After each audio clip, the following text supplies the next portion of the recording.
l'idée en fait née il y a quelques temps, mi-2015, d'un constat qui est pas propre à Renault, mais qui est le cas de la plupart des grands groupes industriels, qui était qu'on a perdu les moyens de piloter notre transformation digitale et qu'on prenait du retard et qu'on se retrouvait concurrencé par un certain nombre d'acteurs de pure players. Donc, après une phase de mise en place de pilote, il a été décidé de faire trois choses. C'est créer Renault Digital, je vais revenir dessus. C'est mettre en place une gouvernance spécifique au sein du groupe Renault pour la transformation digitale. Je vais en dire quelques mots. Et tout ça servant de catalyste à une transformation de l'ensemble de la DSI. Donc, nous sommes l'accélérateur de cette transformation. Donc, qu'est-ce que c'est Renault Digital? Renault Digital, c'est un groupe de 300 à 350 personnes qui sont soit recrutés par Renault Digital, soit qui viennent de Renault avec leurs produits, soit des partenaires extérieurs avec lesquels nous travaillons, je dirais, en collectif et en essayant de séparer le moins possible les différents collaborateurs. Nous sommes une filiale 100% Renault.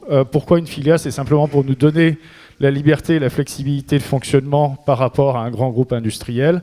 Nous sommes encore tout jeunes, hein, nous avons tout juste 18 mois, nous sommes encore en train d'apprendre, à la fois en termes de mode de fonctionnement et en mode de production. Nous sommes aussi organisme de formation. C'est très important pour nous pour pouvoir transmettre. Nous avons, à ce jour, cette année, formé plus de 600 personnes, à la fois en interne et maintenant en externe. Et ça fait partie de nos missions de transmission. En termes de mission, c'est d'abord de constituer un pôle de compétences sur l'ensemble des métiers du digital. Donc, que ce soit l'agile évidemment, mais que évidemment tout ce qui est tech, développeur, architecte, que ce soit data ou que ce soit UI, UX, et d'en faire un pôle d'excellence, c'est-à-dire vraiment de s'assurer que les collaborateurs puissent se former au sein de Renault Digital pour être toujours au meilleur niveau. La deuxième mission, qui est le cœur de la mission, c'est de piloter ou de copiloter avec les métiers et avec la DSI la transformation digitale du groupe Renault, à la fois en termes de roadmap, à la fois en termes de valeur à délivrer pour le groupe Renault, et en termes de delivery, c'est-à-dire que nous sommes d'abord une équipe qui produit, qui délivre des produits digitaux. On a à peu près 30 équipes en parallèle qui travaillent pour développer pour l'ensemble des métiers de l'entreprise.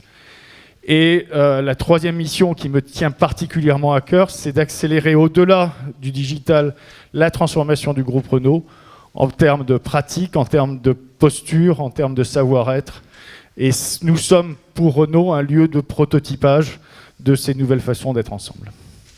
Donc, dans un premier temps, nous allons vous présenter ce que Renault Digital a mis en place pour piloter la création de valeur, en commençant par le cadre. C'est simple, nous avons trois principes. Le premier, c'est que nous travaillons sur un modèle capacitaire, c'est-à-dire que nous avons un ensemble d'équipes qui est donné.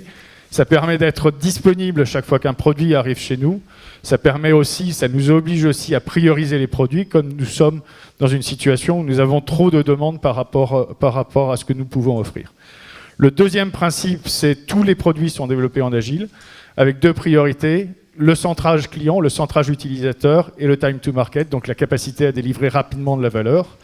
Et le troisième principe, c'est évidemment la valeur, c'est que la priorisation de nos produits est basée systématiquement sur la valeur délivrée pour l'entreprise. Voyons comment nous avons développé notre mode opératoire. Alors le mode opératoire, il a mis un peu de temps à se mettre en place, mais maintenant il est relativement stabilisé.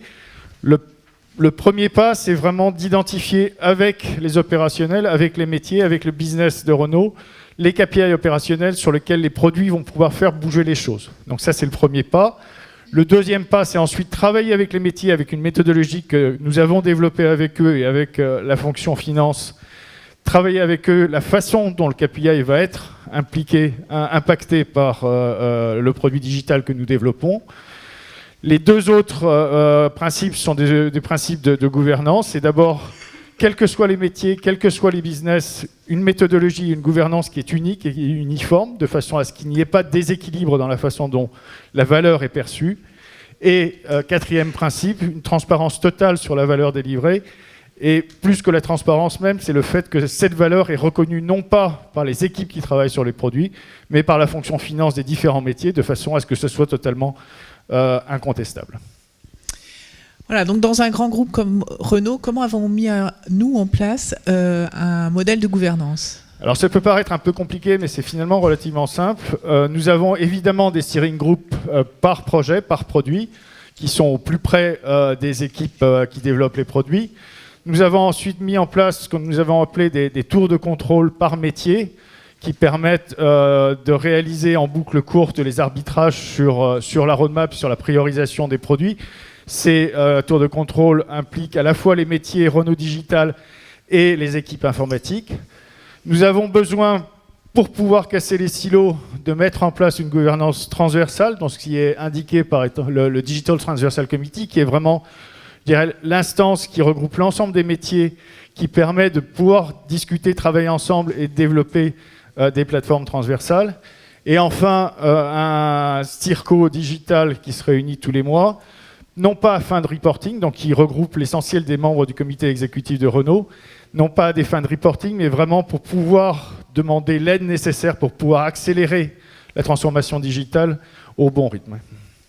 Maintenant que vous savez comment on est organisé autour de la création de valeur, rentrons vraiment dans le vif du sujet et ce qu'on vous a vendu dans le pitch. Donc l'agilité au sein de Renault Digital. Et pour commencer, je vais partager les 3 objectifs que nous nous sommes donnés pour l'agilité. Pour servir la création de valeur, donc on s'est concentré sur ces 3 principes qui sont vraiment pour nous les fondamentaux. Le premier, c'est l'alignement avec les utilisateurs, qu'ils soient internes ou externes. Et donc pour cela, nous embarquons un product owner qui vient du business au sein des équipes, d'une part, et d'autre part, nous vérifions régulièrement la satisfaction des utilisateurs avec l'équipe en utilisant un certain nombre d'outils. Et autour de cette notion d'alignement utilisateur, nous verrons après que nous avons 4 principes qui permettent de les garantir. Le deuxième objectif, qui est très cher au coach agile, c'est l'engagement des équipes. C'est vraiment, on est tourné autour d'équipes polyvalentes et autonomes qui disposent en plus, pour avoir un maximum de compétences, d'un dispositif de formation vraiment sur mesure. Et enfin, le dernier objectif, et non des moindres, c'est la qualité. La qualité qui devient une condition non négociable du delivery de nos produits. Et on l'obtient grâce à 2 types de garants. Les garants tech et UX qui vont mettre tout en œuvre au niveau de l'architecture, au niveau des pratiques DevOps qui sont généralisées dans Renault Digital, ou au niveau de la user experience que l'on prend au plus tôt pour la travailler, et aussi des garants business qui vont prioriser par la valeur à l'intérieur des produits, comme disait Serge tout à l'heure, et qui sont aussi en charge de capturer et de prendre en compte, il ne suffit pas de les capturer, le feedback des utilisateurs. Donc une fois que ces 3 objectifs sont atteints, et quand ils sont bien assis, on se préoccupe, s'il y a besoin, d'améliorer la performance la performance des équipes. Alors pour tenir ces 3 objectifs, comme on l'a dit dans le slide précédent, on utilise 7 principes que l'on va vous détailler en parcourant les 5 phases principales du cycle de vie de produit chez Renault Digital. Donc la première phase, c'est celle de la Digital Roadmap qui voit l'émergence du produit jusqu'à la décision de lancement. Donc dans cette phase-là, le premier principe, c'est la gouvernance digitale, avec une priorisation par la valeur. Donc ça, c'est la notion des control towers que présentait Serge tout à l'heure, control towers tripartites, qui doivent prioriser les possibilités de produits par la valeur. En fait, on applique le même principe de priorisation d'un product owner sur un produit au niveau du portefeuille produit. Donc l'agilisation dans la control tower. Ensuite, le deuxième point important, c'est ce product brief qui décrit succinctement la vision du produit, les utilisateurs cibles, des hypothèses de création de valeur et une première estimation de budget, et qui, avec la definition ready for launching, permet de pouvoir aboutir à un go-no-go pour lancer le produit. C'est à la fin de cette phase qu'on sélectionne un PO parmi le business. L'idée, c'est qu'il soit totalement empoweré, qu'il ait la capacité de décider sur l'ensemble du produit. C'est là qu'on rencontre une limite. C'est pas dans l'empowerment du product owner, mais souvent dans la maturité du management du product owner qui a tendance à avoir du mal à se mettre en posture de servant leader et qui peut parfois venir interférer avec les décisions du product owner. Sur la base de nos apprentissages, en fait, et de ce qu'on a constaté avec les projets et les produits qu'on a lancés, on a mis en place un parcours en fait pour le PO vraiment important qui nous a permis de mieux sélectionner les PO et en plus de renforcer aussi un critère vraiment important, c'est sa disponibilité pour l'équipe produit. Tout à fait. Et le troisième principe, c'est le pilotage de la valeur. Et pour cela, on utilise un outil, Panda, qui a été développé en interne et qui permet de suivre la performance des 350 produits digitaux du groupe à travers tous les métiers. Donc, une fois qu'on a donné le go, à la fin de cette phase, le product owner déclare dans l'outil son produit, l'estimation de valeur et les KPI opérationnels qu'il va impacter. Maintenant, comment donnons-nous les moyens aux équipes de créer de la valeur? Et on arrive dans la deuxième étape, la préparation et la formation des équipes. Le quatrième principe pour nous, c'est de former en interne, en fait, l'ensemble des collaborateurs. L'idée, c'est qu'ils aient une vraie vue panoramique en fait, de ce qu'est un produit digital. Qu'ils aient une vraie compréhension opérationnelle de comment si ça se décline avec l'agilité au sein de Renault Digital. C'est pour nous vraiment important qu'ils aient cette vue avant même de commencer à travailler sur le produit. Le cinquième principe est de constituer ces équipes digitales où on mélange des compétences de différents horizons. Donc on a le product owner, comme on disait tout à l'heure, qui vient du business et à qui nous apportons des compétences sur le digital et sur l'agilité.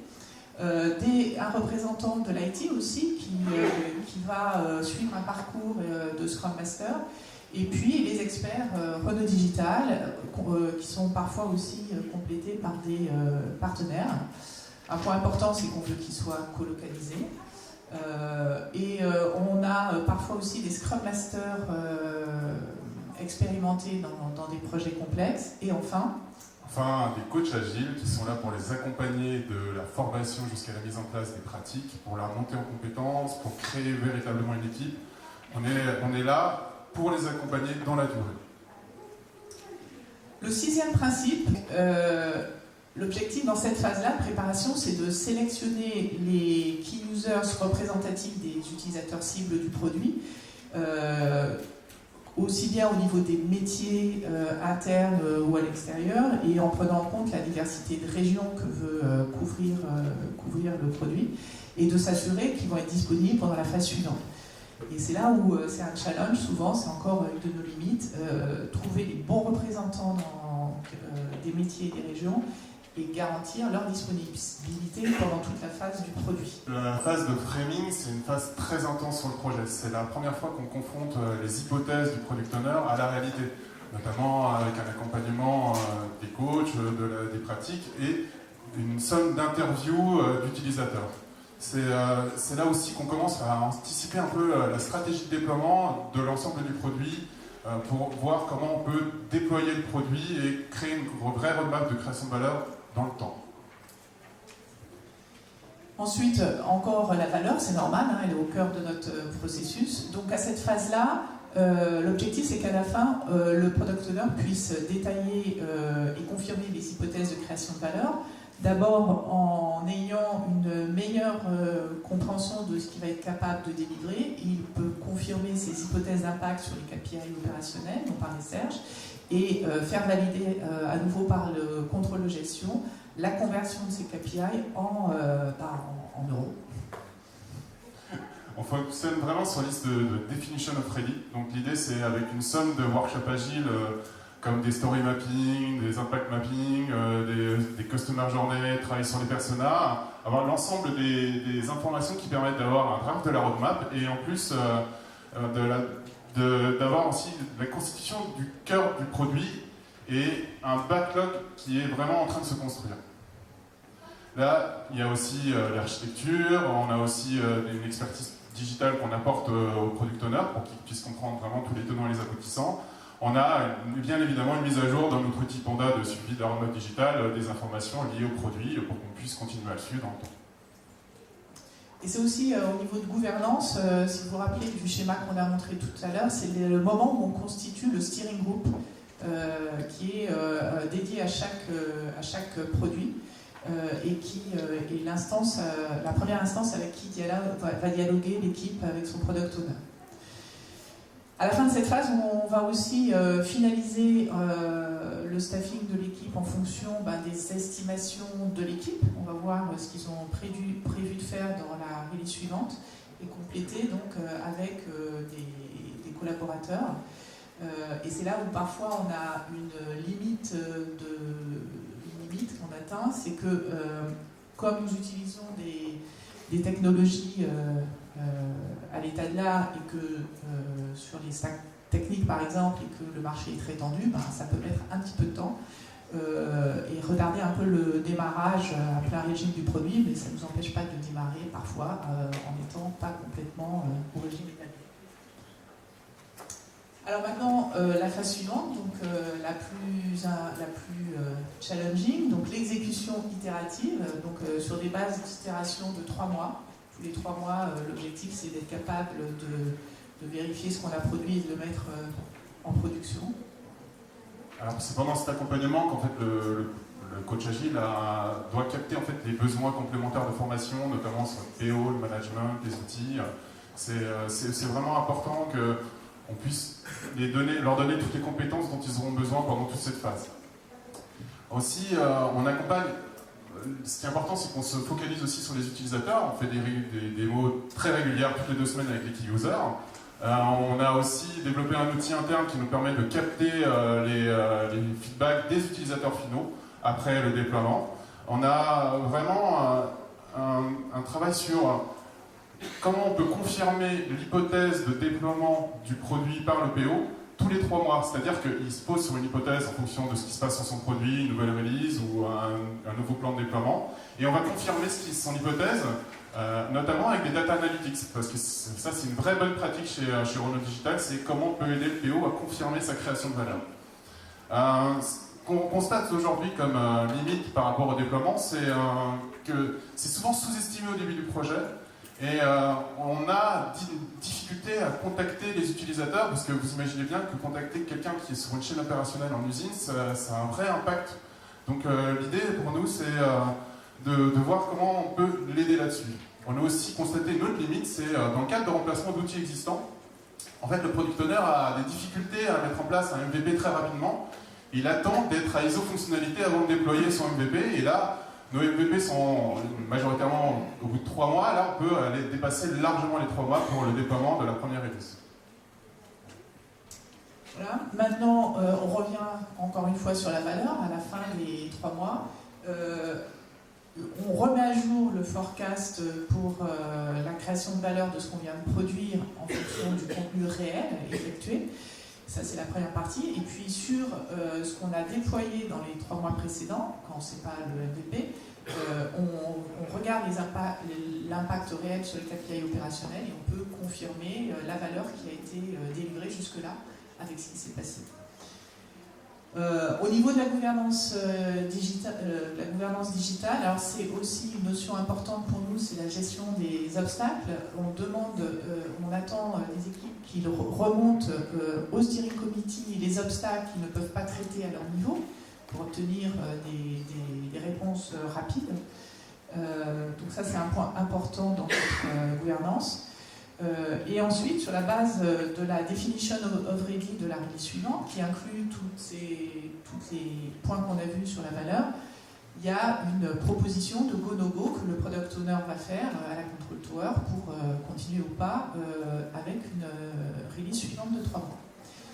Et en fait, il y a 3 options. Là, go-no-go, vous croyez qu'il y en a 2, maintenant il y en a 3. Donc soit effectivement, ça s'est bien passé, il est encore confiant de pouvoir encore augmenter la création de valeur, il y a un go, c'est le cas favorable. Soit ça ne s'est pas passé comme prévu, il y a des choses qui sont arrivées dans le contexte de l'environnement du produit. Et on doit être capable de prendre une décision de no-go, et c'est là où on a encore aussi une limite. On n'a pas encore vu beaucoup de cas où notre gouvernance digitale s'est dit en no-go pour une raison de création de valeur. Il y a parfois d'autres raisons, mais pas celle de création de valeur. Et puis on a un troisième scénario qui est le transfert, qu'on va aborder, qui est notre dernière phase, c'est-à-dire que quand le projet a créé suffisamment de valeur, on dit qu'on peut transférer. Alors vous pouvez vous demander, surtout les agilistes, c'est quoi cette notion? Renault Digital est accélérateur de produits et comme disait Serge au début, on est en mode capacitaire. Et donc notre volonté, notre but, c'est pas de garder les produits ad vitam aeternam. Et donc quand la valeur a été créée, on les transfère aux équipes de la DSI. L'objectif, c'est vraiment de transférer tant un produit qu'une façon de travailler.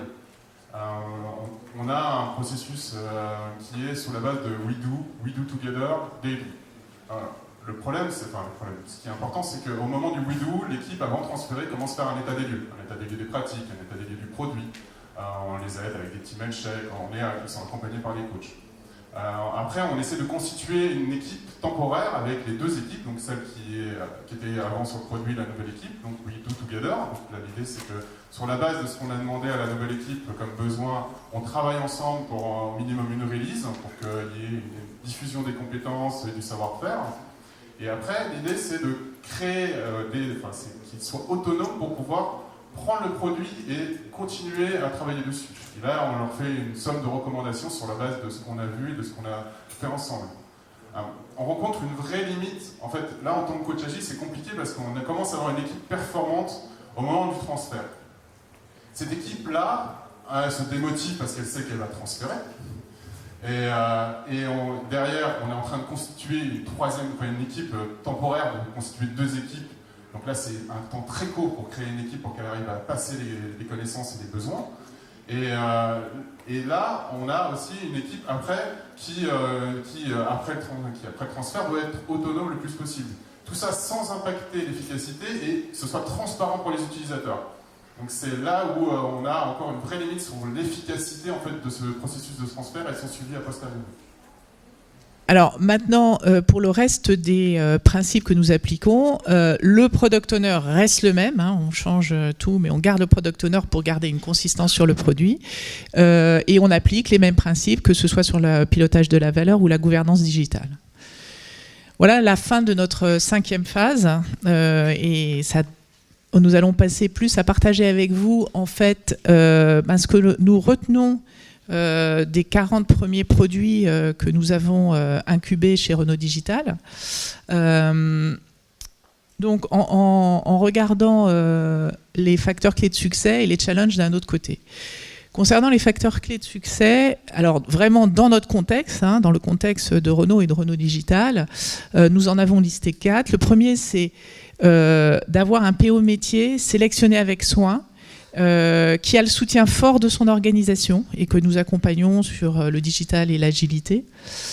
Le deuxième, c'est avoir rapproché les utilisateurs avec l'équipe digitale dont fait partie le PO et mise en place des interactions régulières grâce à l'agilité et à des outils qu'on a présentés tout à l'heure. Le troisième point, c'est vraiment d'avoir pris en compte dès le début une vraie stratégie de déploiement et avec une communication forte du business qui permette d'avoir une adoption progressive et itérative tous les 3 mois du produit et pas attendre un grand effet Big Bang. Donc c'est vraiment les facteurs clés de succès dans notre contexte. Après, dans les challenges qui nous restent à relever, on a aussi, sur la base de nos succès, de nos états des lieux, une difficulté à propager ces apprentissages et ces bonnes pratiques au sein de l'ensemble de notre groupe. On a à mieux gérer en fait les portfolios et la dépendance entre les différents produits. Dès qu'on commence à partir sur différentes, on va dire, entités, on a des freins et c'est des difficultés à mettre en œuvre. Et on a aussi une amélioration de la gestion de nos capitalisations parce que Renault Digital, au-delà d'aider ou d'incuber des projets, on crée des assets et l'idée c'est de pouvoir les propager de façon transversale et de les réutiliser sur des plateformes. Et un dernier, non des moindres, c'est la transformation managériale. En fait, aujourd'hui, les managers sont accompagnés par formation, par le coach, mais ça représente peu de temps par rapport à l'enjeu de pivoter vers le servant leadership. Et là, l'idée, c'est que nos points de contact ne sont pas suffisants pour en fait faire pivoter l'ensemble de l'organisation aujourd'hui. La transformation managériale, c'est vraiment quelque chose de cher à Serge. Oui, ça a été d'abord un cheminement personnel, puisque enfin, je viens d'un grand groupe et j'ai travaillé dans un mode managérial relativement classique, même si ça me frustrait de façon assez régulière. Et j'ai vraiment voulu partir de deux principes qui sont d'abord la confiance a priori donnée aux équipes, et donc la possibilité de leur donner des moyens de s'exprimer, des moyens de s'épanouir. Et l'autre principe qui est celui de l'agile, qui est l'auto-organisation des équipes. L'auto-organisation des équipes, donc la capacité de l'ensemble de leur environnement à partager le pouvoir, parce que c'est vraiment ça, c'est partager le pouvoir de décider, partager le pouvoir de proposer, partager le pouvoir aussi de prendre des initiatives plutôt que d'avoir un manager qui leur dise de faire des choses. Et donc, de plus en plus, pour pouvoir impacter, pour pouvoir avoir une influence au sein du groupe Renault, il m'a semblé nécessaire que Renault Digital soit lui-même modélisant sur le sujet. C'est-à-dire que nous ne pouvons pas dire aux managers du groupe Renault partagez votre pouvoir avec vos équipes, laissez-leur la responsabilité de prendre des décisions sans le faire au sein de Renault Digital même. Donc nous sommes rentrés dans une démarche depuis maintenant un an à peu près. C'est une démarche longue forcément, qui consiste simplement à développer de l'intelligence collective, à développer de la gouvernance partagée chez Renault Digital. Et ça me semble la seule façon, à titre personnel, ça me semble la seule façon pour nous d'être à la fois modélisant pour l'ensemble du groupe Renault dans ce que nous voulons faire en termes de mode de fonctionnement et vis-à-vis de nos collaborateurs ou vis-à-vis des partenaires qui travaillent chez nous pour être simplement alignés avec ce que nous disons. Donc nous sommes engagés dans cette démarche. Moi, c'est quelque chose qui me tient extrêmement à cœur. Et nous avançons avec des hauts et des bas, mais c'est normal, ça fait partie du cheminement. Voilà, donc pour conclure notre présentation, vous voyez, nous avons beaucoup réalisé, mais beaucoup appris aussi pendant ces 18 mois. Comme signe que nous sommes sur la bonne voie, nous avons aussi nos pôles de compétences qui ont pris une dimension Renault Digital et direction informatique de Renault. Et donc dans ce cadre-là, le centre agile maintenant est aussi en charge de la transformation agile à l'échelle de la direction informatique. Et comme vous pouvez aussi le constater dans les facteurs clés de succès que nous avons indiqués, il nous reste un grand challenge, c'est donc d'embarquer le métier avec nous pour pouvoir avoir de l'agilité efficace de bout en bout. Merci à tous.